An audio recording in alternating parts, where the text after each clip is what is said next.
right, today we are going to be talking about some important characteristics of functions or graphs. These are things that you can identify from any graph that you're given.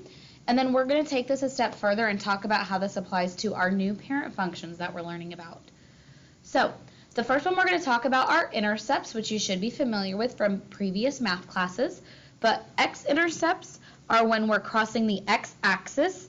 And whenever we cross the x-axis, this means our y-coordinate is always 0. Y-intercepts are when I'm crossing the y-axis, and my x-coordinate there is always going to be 0. So let's look at this graph and determine where we have x and y intercepts. So first off, x-intercepts on the graph. This is when y equals 0, or when I'm touching my, x-axis. So I'm just going to draw across my x-axis, and I see that there are 3 spots where my graph crosses. So I'm going to list those locations as ordered pairs. This first one is over here at -1, 0. Then I have one at 4, 0. And lastly, 8, 0. Now if I want to look at my y-intercepts, this is again when x is 0. I'm going to go along my y-axis, and I see right here, we're just going to estimate that's about 1.5. And so that location is 0, 1.5. So notice I only have one y-intercept, but I have multiple x-intercepts. Why is this always going to be the case? Why will I only ever have up to one y-intercept, but I can have multiple x-intercepts? Well, think about it. If I had multiple y-intercepts, like if I was crossing the y-axis multiple times, my graph would be snaking back and forth, and that would not be a function anymore. That would fail our vertical line test. So your y-intercept, sometimes you might have none, but at max you're only going to ever have one.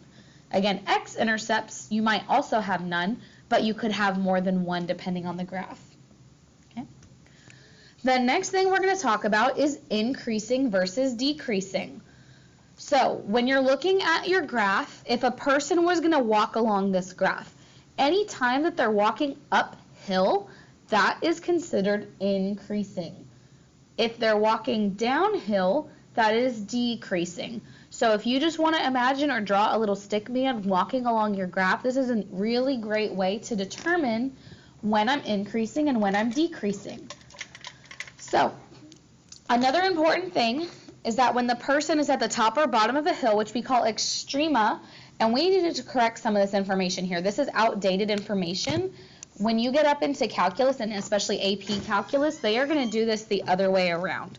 So, it's not that they're neither increasing or decreasing, they are both increasing and decreasing. So, we're going to use our square brackets for interval notations at the boundaries. Another important thing to note is that if my graph has a definite start or stop point, I don't know necessarily what the graph is doing beyond that. So looking here where I start, because that is a point and not an arrow going off forever, I don't know what the behavior of my graph is before, so this part is going to have a parentheses.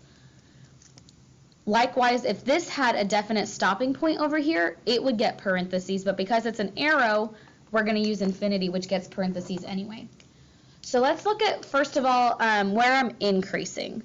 Where is my stick man walking uphill? Well, from the start of my graph to about that point where they're going to change directions, then they're going to be walking downhill, again, until about right here where they're changing directions. And then I'm going uphill again, and that arrow tells me that that is happening forever and ever off to the right. And those were my decreasing intervals. So these points of change are going to be my boundaries for my intervals, and again, we're using brackets. So starting with increasing. Over here, we're looking at our x values. When you're talking about the intervals, we're talking about over what x values. So I'm starting here at x equals 0 and going off to the point x equals 2. The 0 gets a parentheses because I don't know what the behavior of my graph is before this, but 2 gets a bracket because at this switch off, we're going to say it's both increasing and decreasing. Then I have a gap where I go downhill, and then I'm going uphill again. So I'm going to pick up again at 6 and go off to positive infinity. Infinity always gets parentheses, and the 6 gets a bracket because we're at that interchange. And I just put a union between the two to indicate that they're both part of my answer. Then for decreasing, I'm only going to have this one interval, the blue right here, and that is everywhere my graph was not increasing. So from 2 to 6. And it gets brackets because at those interchanges, I am both increasing and decreasing. So let's put this to some practice. Let's look at some other graphs and identify our x and y intercepts and where we're increasing and decreasing. Starting with x-intercepts, so that's where I'm touching my x-axis for this top graph. That's right here at the point 9, 0. I only have 1 this time. And my y-intercept, where I touch the y-axis, is up here. Let's just estimate that that's about 25. So 0, 25 is that location. Now I want to know where I'm increasing and where I'm decreasing. So again, increasing, let's look at our pink intervals. Where would I be walking uphill? Well, starting from this point on my graph, all the way to the top, I would be increasing. And then I'm decreasing from that interchange all the way to the bottom.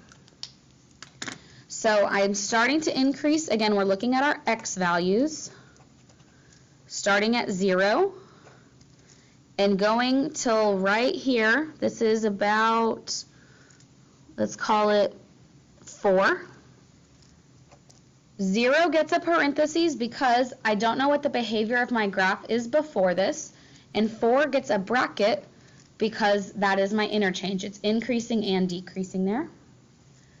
And then I'm decreasing starting at 4 until my graph ends at 9. 4 gets a bracket because my interchange is increasing and decreasing, but 9 gets a parentheses because I don't know what the behavior of my graph is after the 9. Okay, one last graph. Let's look at our x-intercepts. I am crossing the x-axis 1, 2, 3 times at -8, 0, 3, 0, and 7, 0. And then my y-intercept, I touch the y-axis up here at 0, 6. Now, increasing, decreasing. Again, where am I walking uphill? So let's look at that first. So this is going off to infinity. So all the way from here, I'm walking uphill until I get to that y-axis at 6. Then I'm decreasing until the interchange down here. And then I'm increasing again off to infinity. So my increasing, again, is going to have more than one interval. So let's look at those x values. This arrow means I'm going off to negative infinity. So starting at negative infinity until this interchange right here where x is 0. Infinity always gets parentheses. 0 gets a bracket because that's where I'm changing direction. Then I pick up again going uphill at 5 until positive infinity. 5 gets a bracket because it's an interchange, parentheses for infinity always, union between my two intervals. And then lastly, decreasing. Again, I'm just looking at the x values. That's from 0 to 5. And they both get brackets because that's where I'm switching from increasing to decreasing. So now we're going to apply this new knowledge and way to describe graphs by looking at our parent functions and seeing where they're increasing, decreasing, their x and y intercepts, and their domain and range, which you're already familiar with.